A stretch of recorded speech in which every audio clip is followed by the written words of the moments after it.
So the DP is innocent. They investigated, they interviewed people. You'll read for yourself. I'm giving it to the Patriotic Alliance members. And this is where you will get your news, when they write stuff about you. So to the DP, I want to say to you, I'm so happy. Our DP, my brother, my friend, my co-leader, thank you. The DP has been found that the story checks out. Of course it does. Of course it does, Gayton. It's fine, man. It's fine. So Liam will resign tonight as a councillor because he's moving to Cape Town. He's going to live in Cape Town full time because he has to travel around the country, and you'll hear the instructions tonight what every day you have to go and do. So to the DP, you've shown absolute leadership. When you were asked to step down from being an MMC, you asked me, must I also step down as a councillor? I said, yes. You stepped down from being a councillor. You never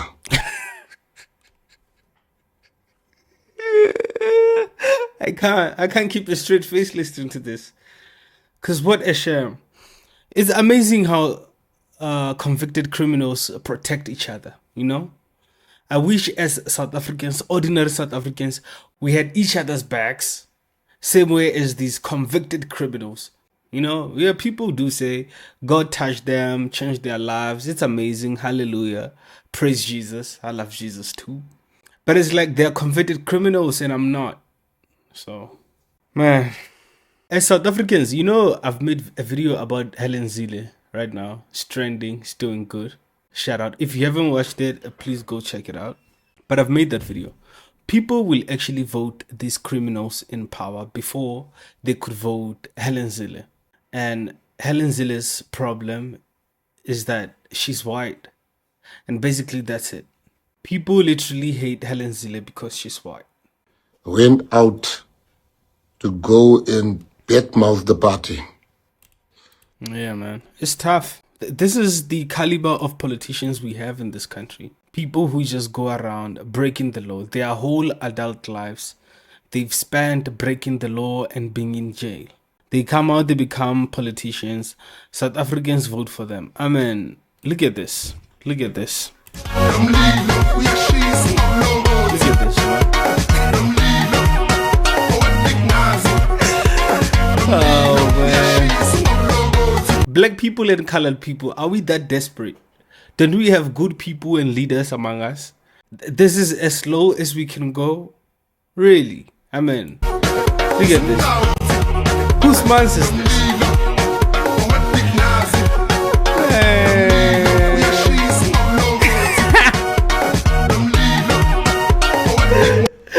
Hey, he kissed me when he does that one. I'm telling you, man.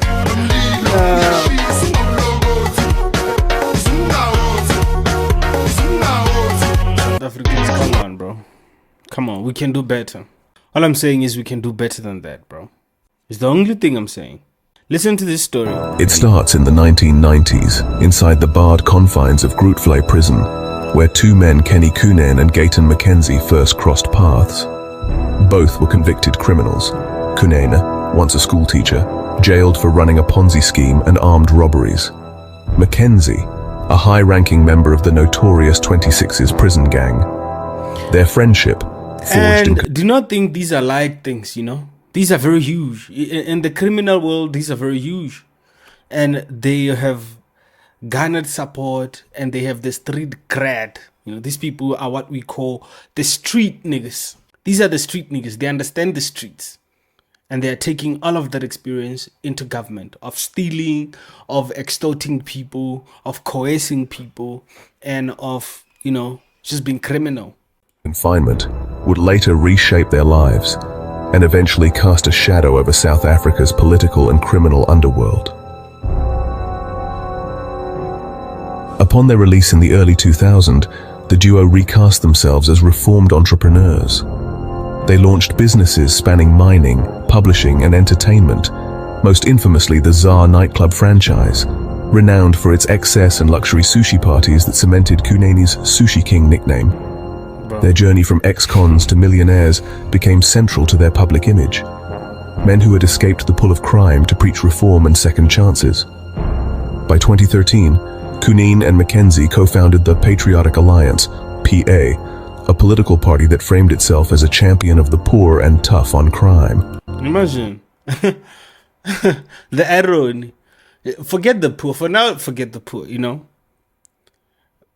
Tough on crime. You cannot use Gayton McKenzie and Kenny Kunene in the same sentence as the phrase tough on crime. You just can't.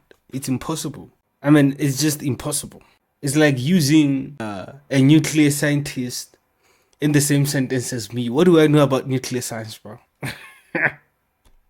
I know nothing. But at least I'm not a criminal.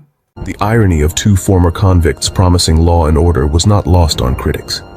Yet their popularity in communities plagued by gang violence gave them credibility as voices who understood the streets.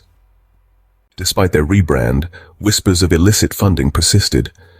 In January 2024, the Mail and Guardian leaked a recording from Juwaria Chaldean, a PA regional treasurer, alleging that the party was financed by gangsters and drug money. Are you surprised? You know, this is alleged. And allegedly, I'm asking, are you surprised though? Recording claimed that Chanel Stevens, daughter of the late Cape Flats kingpin William Red Stevens, funneled illicit funds into the party's coffers. Chaldean further accused the PA leadership of diverting income from its public representatives and failing to reimburse financiers like Jermaine Prim, a convicted gangster from El Dorado Park. McKenzie vehemently denied these claims, dismissing the recordings as doctored and framing them as political sabotage. But the allegations resurfaced a narrative many suspected: the boundary between politics and organized. Bro, who goes around trusting these people? I just don't get it. I just don't get it, really. We have way better people in South Africa that we can put in government. For example, Helen Zille. Helen Zille has never stole 1 cent from government. They're going to say I'm bored, you know. They're going to say I'm bored. This is how that investigation took place. Ladies and gentlemen, that investigation against Kenny, this is exactly what happened.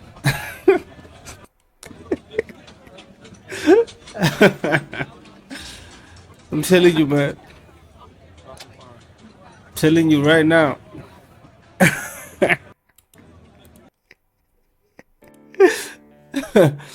A sham of an investigation. We knew that he was not going to be found guilty, of course. We already knew this. As South Africans with fully functional brains, you know, we knew this.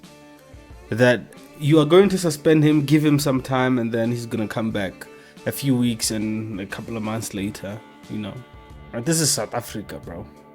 The only people that I'm really pissed at are the South Africans who vote these types of people and those ones who choose not to vote. You see that 60% eligible voters who choose to abstain. I don't get it. I don't get it, bro. I can give you a gazillion reasons why you should go vote. You know, people are gonna talk about there's no hope, there's no what. There's no hope because you live under the ANC. It's like that. No hope because the ANC put us in a situation that we're in, and the best thing to do is to vote them out. Simple, easy, to the point. But people need motivation to go to the polls. I don't get it. People need, I don't know, man. Jesus must come back. At this point, I'm tired. I'm also tired. Hit that sub button. Open your notifications. Hit that like button. We the people see the truth. And your boy is out of here.